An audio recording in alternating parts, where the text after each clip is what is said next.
In recent days, the world woke up to a new pandemic looming on the horizon, bringing back memories of COVID-19 and the devastating damage it left behind.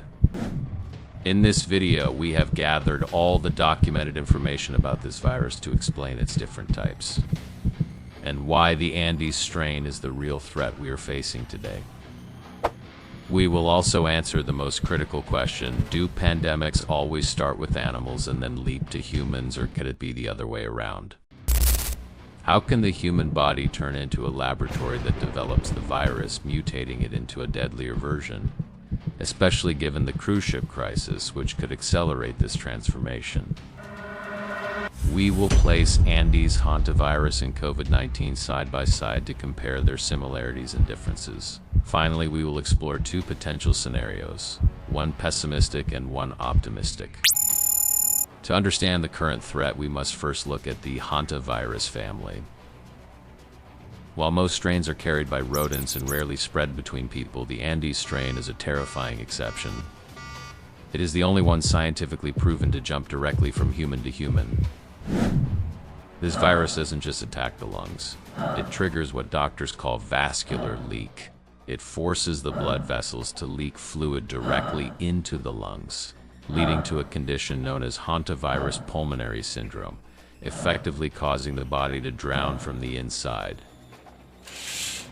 In the early stages, it mimics a common flu with fever and muscle aches. But within days, it escalates into severe respiratory failure. With a fatality rate reaching 40%, it is significantly more lethal than most viruses we have encountered in modern history. The most dangerous part is the incubation trap. A person can carry the virus for up to 39 days without showing a single symptom. This long window allows the virus to travel across borders and oceans, completely undetected by traditional 14-day quarantines. We often think of animals as the sources of these diseases, but the truth is often the other way around. Humans can and do infect animals. This is called reverse zoonosis. It proves that the human body is not just a passive victim, it is an active participant in the viral life cycle. Inside the confined spaces of a cruise ship, the Andes Hantavirus finds a perfect storm.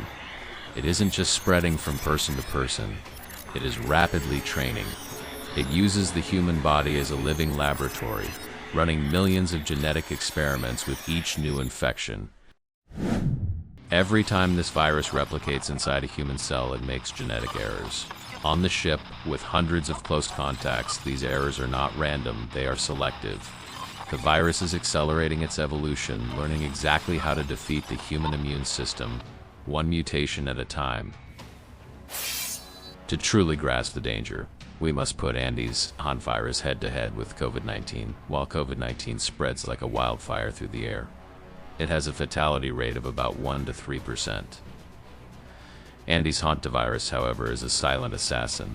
It spreads through close contact, but once it takes hold, it kills up to 40% of those it infects.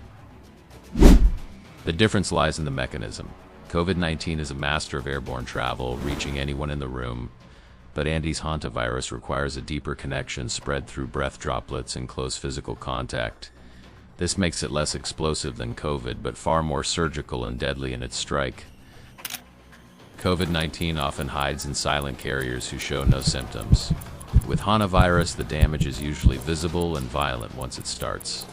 However, the long 39-day incubation period means you could be a walking time bomb, carrying the world's most lethal virus without even a cough to warn the people around you. The nightmare begins with the long wait because of the 39-day incubation period. Passengers leave the ship feeling perfectly healthy. They bypass thermal cameras and health checks at airports, scattering to every corner of the globe. By the time the first person gasps for air in a local hospital, the virus is already embedded in a dozen major cities. Unlike COVID, where many cases are mild, nearly every Andes Hantavirus patient requires advanced life support. Our healthcare systems are designed for efficiency, not 40% lethality. Hospitals will not just be crowded, they will be paralyzed. When every patient needs an ICU bed and specialized ventilation just to survive the internal drowning. The system will snap within weeks. Panic will be the second virus. When people realize that 4 out of every 10 infected die, the voluntary isolation will be total. Global trade stops, the economy freezes, and governments are forced into the most aggressive lockdowns in history. The fear of a 40% death rate will trigger a total collapse of supply chains, leaving cities isolated and desperate. The final reason we lose control is the mutation escape. If the virus manages to refine its transmission while inside the lungs of thousands of patients simultaneously, it could evolve from close contact to airborne. If that happens, the surgical assassin becomes an unstoppable ghost, moving through ventilation systems and public spaces with ease. Despite the fear, biology has its own set of breaks. The extreme lethality of Andes Hantavirus, the very thing that makes it terrifying, is also its greatest weakness.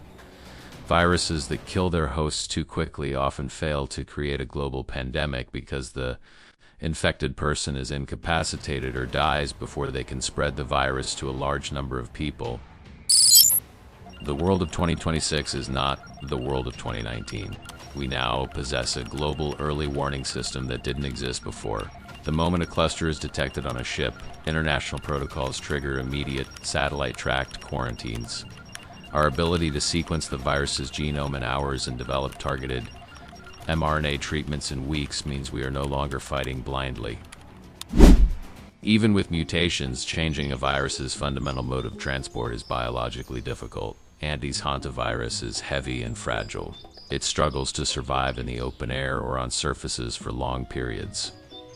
Without the ability to float easily through ventilation systems like a cold or flu, its path to becoming a global wildfire is blocked by the simple laws of physics.